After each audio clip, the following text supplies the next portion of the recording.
Hello, good morning. Today, I will discuss what is Clean Water Act 2004 RA 9275.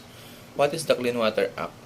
The Philippine Clean Water Act of 2004 RA number 9275 points to ensure the country's water bodies from the contamination from land-based sources, business and commercial foundation, horticulture, and community household services. It gives for a comprehensive and coordinates procedure to avoid and minimize contamination through a multi-sectorial and participatory approach including all the partners. The need for the Clean Water Act. A World Bank report pointed out that Metro Manila was moment to the most reduced in sewer association among major cities in Asia and less than 7% compared to 20% for Kathmandu, Nepal, and 30% for Dhaka, Bangladesh. To guarantee get to clean water for all Filipinos, it was basic the government put together a comprehensive procedure to ensure water quality.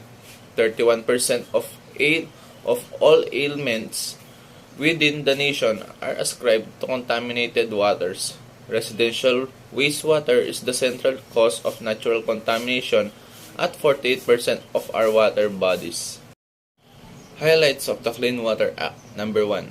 How will water quality will be managed? Administration of water quality will either be based on watershed, stream bowl, or water assets local.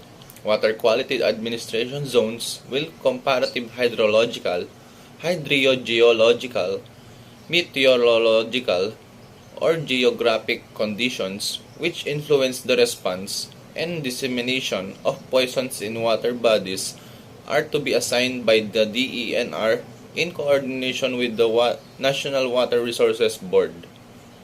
Number 3. Who are the members of the governing boards? Governing boards might be composed of agents of leaders and governors as well as nearby government units. Agents of significant national government organization, properly enrolled non-government organization, the concerned water utility segment, and the trade division. Number 4. How will discharges of wastewater be controlled? All proprietors of administrators of offices that release wastewater are required to induce and allowed to release from DANR or the Laguna Lake Improvement Specialist. Existing business without any allow are given 12 months from the effectivity of the implementing rules and controls or IRR declared compatible to this act to secure and allow to release. Number 5. How will domestic wastewater be addressed? The Department of Health will get ready a national program or sewage and septage administration. A need list will be arranged which is able be the premise for the allocation of stores by the national government for the development and recovery of required facilities.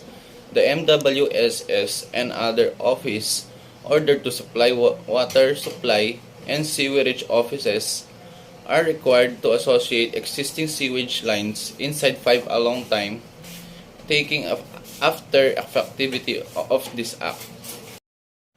Number 6. What safeguards are provided for? All possible discharges are required to put up an Environmental Guarantee Fund or EGF as part of their environmental management plan.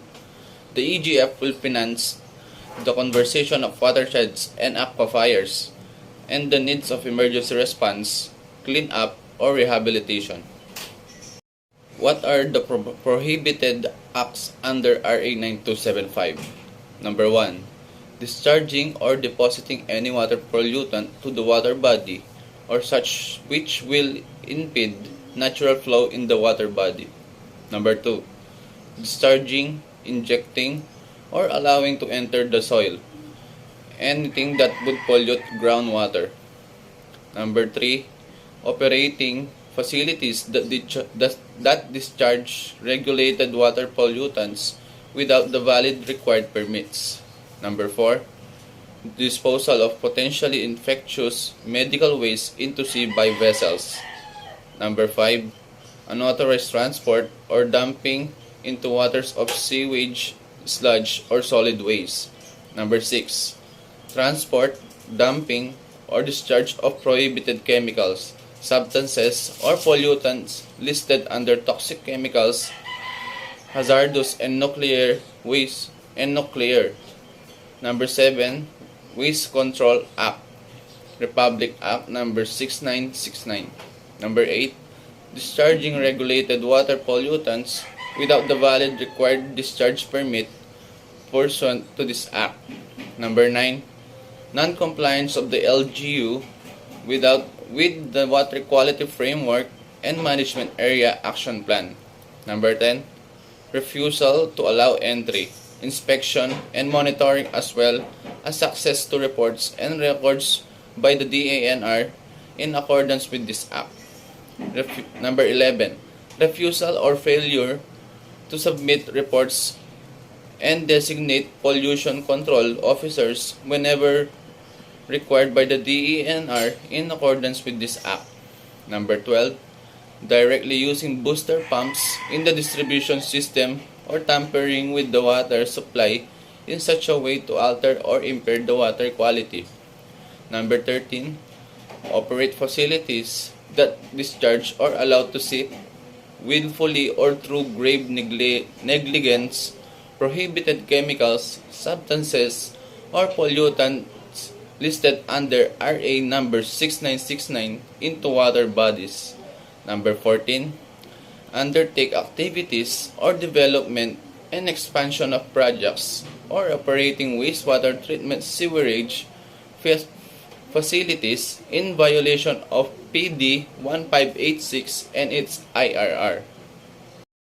What are the fines and penalties imposed on polluters?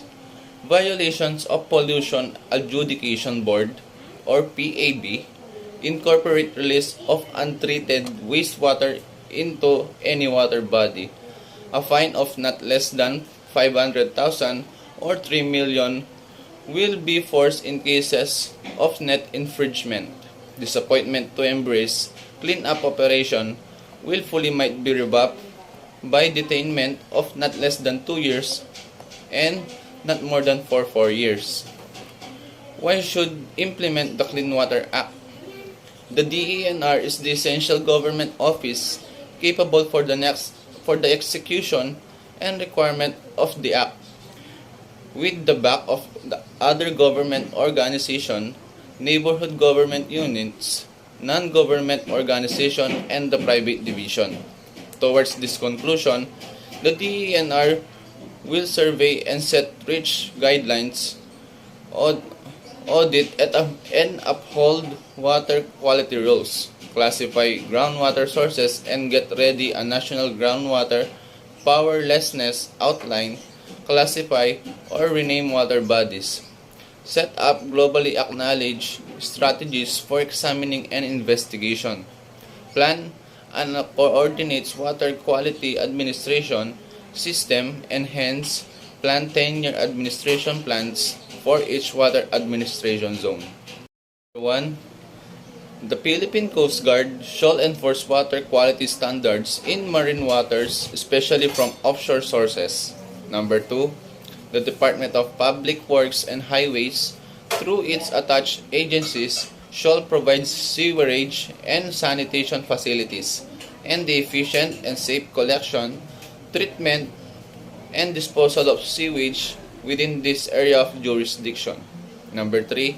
The Department of Agriculture shall formulate guidelines for the reuse of wastewater for irrigation and other agricultural uses and for the prevention, control, and abatement of pollution from agricultural and aquaculture activities. Number 4. The Department of Health shall set, revise, and enforce drinking water quality standards. Number 5. The Department of Science and Technology shall evaluate, verify, develop, and disseminate pollution prevention and cleaner production technologies. Number 6. The Department of Education, Commission on Higher Education, Department of Interior and Local Government, and the Philippine Information Agency shall prepare and implement a comprehensive and continuing public education and information program.